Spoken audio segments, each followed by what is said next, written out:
മലയോര മേഖലയിലെ പ്രധാന ക്ഷേത്രങ്ങളിൽ കർക്കിടകം രാമായണ മാസമായി ആചരിക്കുന്നതിനോടനുബന്ധിച്ച് വിവിധ ചടങ്ങുകൾ സംഘടിപ്പിച്ചു. ഒരു മാസം നീണ്ടു നിൽക്കുന്ന വിവിധങ്ങളായ ചടങ്ങുകളും സാംസ്കാരിക പരിപാടികളുമാണ് ക്ഷേത്രങ്ങളിൽ ഒരുക്കിയിരിക്കുന്നത്. മലയോര മേഖലയിലെ വിവിധ ക്ഷേത്രങ്ങളിൽ രാമായണ മാസാചരണത്തിന് തുടക്കമായി. മണാശ്ശേരി കുന്നത്ത് തൃക്കോവിൽ വിഷ്ണു ക്ഷേത്രത്തിലെ രാമായണ മാസാചരണം താന്ത്രികാചാര്യനും ക്ഷേത്ര സംരക്ഷണ സമിതി സംസ്ഥാന പ്രസിഡന്റുമായ ബ്രഹ്മശ്രീ മുല്ലപ്പള്ളി കൃഷ്ണൻ നമ്പൂതിരിയാണ് ഉദ്ഘാടനം ചെയ്തത്. ഒരു വ്യക്തി ബാല്യം, കൗമാരം, യൗവനം എന്നിങ്ങനെയുള്ള കാലഘട്ടത്തിലൂടെ വളർന്ന് കുടുംബത്തിനും സമൂഹത്തിനും രാഷ്ട്രത്തിനും ലോകത്തിനും എങ്ങനെ ത്യാഗനിർഭരമായ ജീവിതം നയിക്കണമെന്ന് രാമായണം ഓരോ കഥാപാത്രങ്ങളിലൂടെയും നമ്മെ പഠിപ്പിക്കുന്നുവെന്ന് അദ്ദേഹം പറഞ്ഞു. ക്ഷേത്ര കമ്മിറ്റി പ്രസിഡന്റ് പി ചന്ദ്രമോഹൻ അധ്യക്ഷനായിരുന്നു. Doctor Bindu Jayakumar, N Shailaja, T K Raveendran എന്നിവരും സംസാരിച്ചു.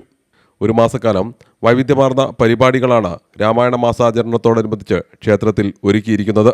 മണാശ്ശേരി മേച്ചേരി ശിവക്ഷേത്രത്തിലും രാമായണ മാസാചരണത്തിന് തുടക്കമായി.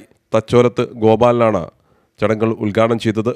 ക്ഷേത്ര കമ്മിറ്റി പ്രസിഡന്റ് അജയൻ ഇന്ദീവരം അധ്യക്ഷനായിരുന്നു. വിശ്വനാഥൻ തായാട്ട്, ഹരി കീരിപ്പൊയിൽ, വസന്ത അഞ്ഞങ്ങാട്ട്, സാവിത്രി കണിയാറക്കൽ, ക്ഷേത്ര committee secretary Rajan പാലക്കുന്നത്ത്, Jayaprakashan, K P Velayudhan, Shija Sathyan എന്നിവരും സംസാരിച്ചു. CTV പ്രാദേശിക വാർത്ത, മുക്കം.